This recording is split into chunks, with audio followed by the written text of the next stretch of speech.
Alright guys, finished up the inspection. I'm going to walk you through these pictures. As we go through the pictures, if y'all have any questions, don't hesitate to ask. And if you see anything in the pictures that you want to go see firsthand for yourself, let me know. We can always pause this, go look at it, and then come back to the video.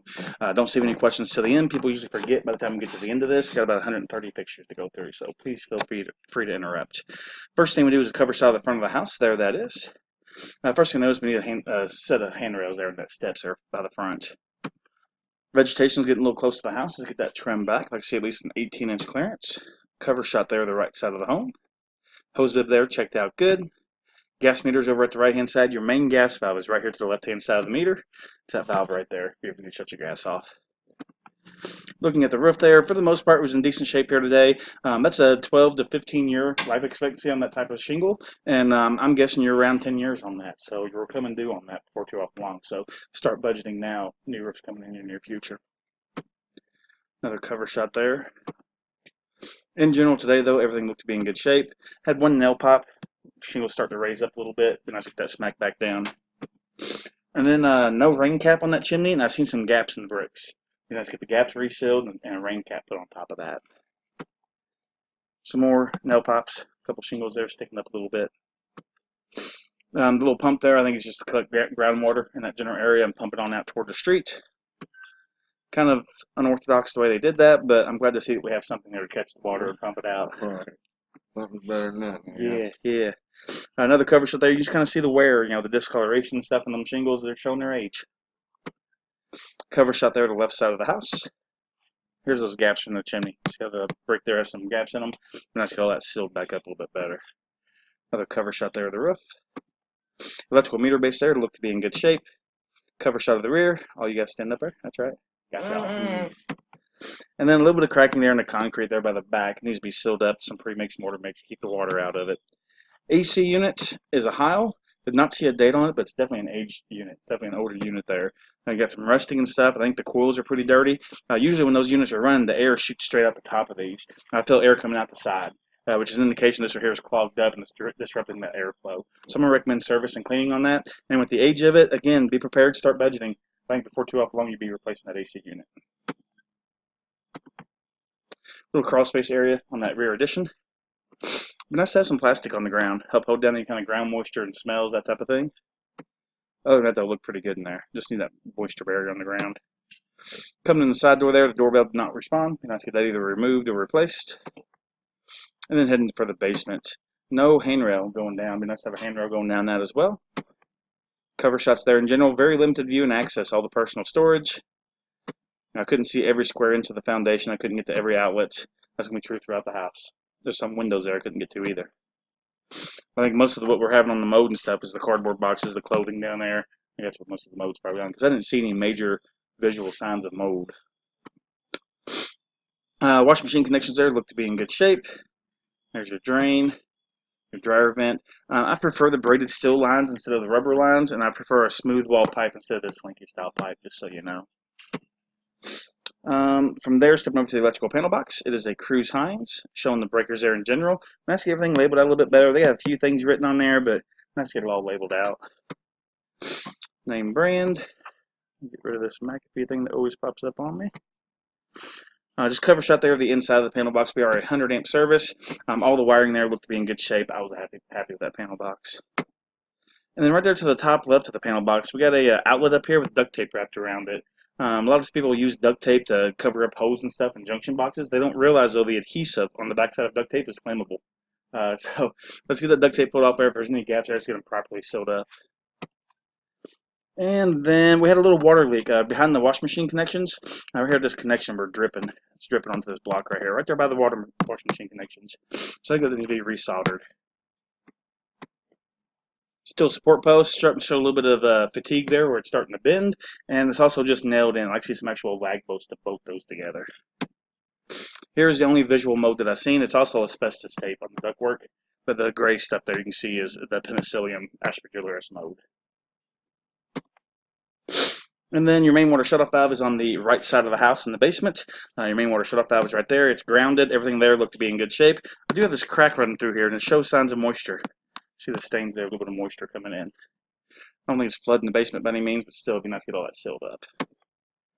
Sump pump there looked to be in good shape.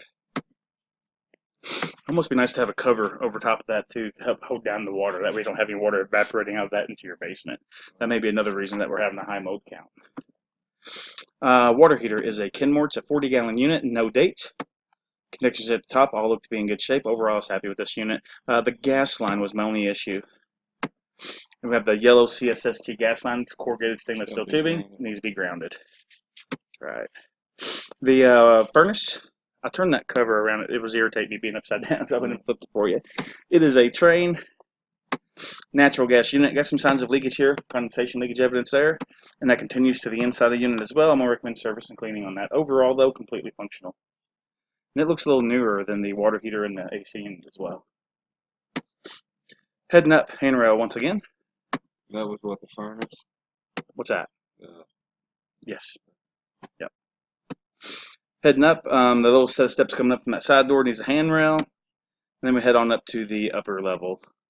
Couldn't test that one window there with the AC unit being in it. That AC unit also indicates that we have 4 heat sources upstairs. Let's be aware of that. If you're planning on using it as a bedrooms, I don't recall seeing heating vents up there. So I don't know if they have any kind of heat source up there.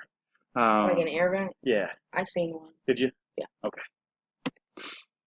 Coming into the rear bedroom there. Cover shots. Coming into the attic access, missing the insulation on the back side of the doors. I see insulation on the back side of each of those doors. I think there's 3 of them up there. Cover shot there in general. We got some insulation that's fallen loose. We don't have much insulation on the ceiling, but I just have a little bit more. Today's standard is 12 to 14 inches of insulation. You've got more around 6 to 8 inches. So it'd be nice to get some additional in there. Yeah, there's ductwork. We do have some heat source there. With the AC unit sitting in that window, it's just an indication it's not quite cutting it. So just be aware of that. Wintertime, you may need some baseboard heaters or something. Wintertime, you may need the AC unit.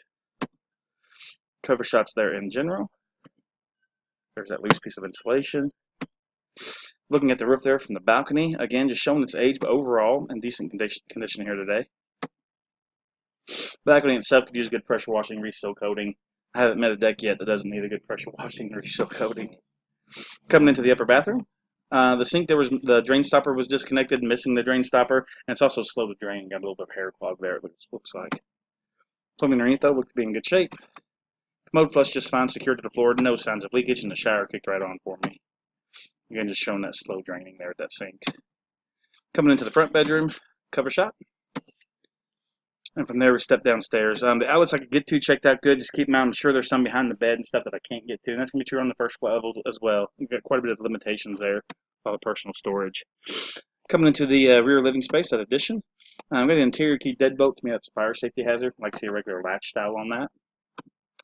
And I didn't mess with this window here. It's behind that fish tank, and I didn't want to take a chance of knocking that over, so we left that alone. Coming into the kitchen. The vent lights all checked out good. The stove, all 4 burners of the oven, fired right up for me. One of the kitchen drawers is starting to split a little bit. Maybe we'll get that glued back together.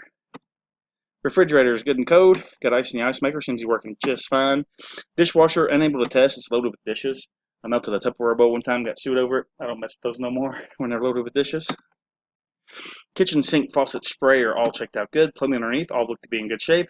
Did have some signs of previous leakage, but nothing wet today. So something to keep an eye on. Coming into the living space. That's the sink downstairs. That's the kitchen. Yeah. How would you go about getting that fixed? Will they just seal it up? Or? Well, it may already be fixed. It's not wet today. I didn't see anything that was actively leaking. So what I would do is take some 409, maybe clean this up a little bit, and keep an eye on it and see if it leaks again. If it leaks again, it determines where it comes from. If it's coming from the very top, it's this rubber gasket here may need to be replaced. Maybe a connection here is coming loose. I'm not for sure. I'd say by looking at this, it's probably the connection to that rubber gasket at the top. Like I said, it's nothing leaking today, so I think somebody's already tightened it up and taken care of it. Living room, the fan light checked out good. I'm sure there's outlets behind the couch I couldn't get to. The storm door up front didn't latch, but they got a little metal latch there, so kind of works, I guess. Another window there I couldn't get to. They got lamps and breakables in front of it. I left that alone. Coming into the hallway dining area. Coming into the main bathroom. I couldn't shut the door all the way. They got a mirror hanging on that. I'm not allowed to move anything, so just wasn't able to really test that door. Again, the drain stopper was non-functional, and it's also got a slow drain. I think it's a hair clog. Plumbing underneath, though, looked to be in good shape. Commode flush just fine, secured to the floor. No signs of leakage. Got a busted window in that shower for your main bathroom downstairs. The shower kicked right on for me, though. and again the slow drain. Coming into the dining area, everything there checked out good. The window was good. The outlets I could get to all checked out good. Coming into the main bedroom, no door stops, and that's true throughout the house. A couple doors there missed some door stops. Closet there looked to be in good shape though. Another window I just couldn't get to. They had all kinds of stuff stacked in front of it there. And from there we step out to the garage. Roof looked to be in good shape. Looks a little newer than what the house is. I'm guessing 5 to 8 years on that garage roof. And so again, it's a 15-year shingle. Cover shot there to the left side. This corner right here had a stair step crack going up. It's that corner over there. Just needs some pre-mix mortar mix to get that crack sealed up, keep it from getting worse. Cover shot of the rear of the building. Cover shot of the right side of the building. Again, be nice to have a set of handrail going up. Every set of steps deserves a good handrail. Sidewalks cracked up. Be nice to get all that replaced. And then the tree over there is overhanging the garage pretty good. So something to keep an eye on. If you ever start seeing brown leaves, get it trimmed back before it ends up falling. And then just limited viewed access throughout the garage here. You know, I got around all right, but there's some things I can't get to, the window and stuff. So just be aware of that. This garage door checked out good, just missing the safety reverse. Usually have that little laser beam on the very bottom of the door. Didn't see it on this door, but there is one on this door. Either way, that was smooth operation, just missing the safety reverse. Middle door, again, smooth operation. It does have the optic eye. And then the third door there is a manual door, just so you know. It doesn't have a garage door opener. Crack in the floor is right there in the center bay. Be nice to get that sealed up, keep the water out of it. Another little crack over here too. Pretty minor. And then the side door there rubs the floor when you come in and out. May need to adjust that so we don't damage that door. Guys, those are your pictures.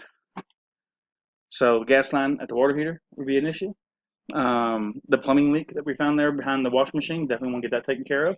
The asbestos on the ductwork with the possible mold on that same asbestos tape, and having that mold further evaluated. Beyond that, I'd get a quote for that roof. Whether you ask them to take care of it or you're going to take care of it on your own, it'd be nice to know that number. So you know how much that roof costs, you know what you're budgeting for. Any questions? No, but overall. Overall, it's a nice, that place. The things that I found here is things that I expected to find. Right. You know, this age of a house, you know, these are the things we find. A little bit of wear to the roof, ungrounded gas lines. I actually expected to find some open grounds and electrical issues, and I really didn't. Okay, so let me ask you, if they'd probably I'd have to have somebody come out and quote the roof, right? Yeah, I'd do that if I was you, yeah. Definitely. Have you had the insurance company come out for homeowners insurance? No? Eventually, you know, if your homeowners insurance, they'll send an agent out to look at that, and I don't know what they're going to say about that roof. Their rule of thumb is, does it have 5 years left in it? And this one here is borderline. It's right there at that 5-year left. So that may be an obstacle for you, just so you're aware for your homeowner's insurance. So, but regardless, I think you need the quote, because whether you're going to do it now or do it later, you need to know what that number is. It's a big expense, especially this roof here is pretty steep. The steeper and taller the roof, the more expensive it usually is. Because now you got to break out walking boards and that kind of thing, where flat roof, you can just get up there and knock it out, you know. Right. So, any other questions? No. So did you say, you know, if the mold guy came by earlier? I guess. My mold tech came by. He was here on the 7th to set that radar machine and do the mold test. That's why we already have the results back today. That'll all be emailed over to you this evening. But yeah, your mold result is elevated penicillium. We're going to recommend further evaluation on that. And then your radon came back at 3.6, and 4.0 is the safe line. Anything below that's okay. So you're right there at it, but you're still below it. So to wrap up this video, after you view the video and the written report, if you have any questions, by all means, give me a call. My name is Will with Certainty Home Inspections. Number there is toll-free, 866-417-9591. And thanks so much for choosing Certainty Home Inspections.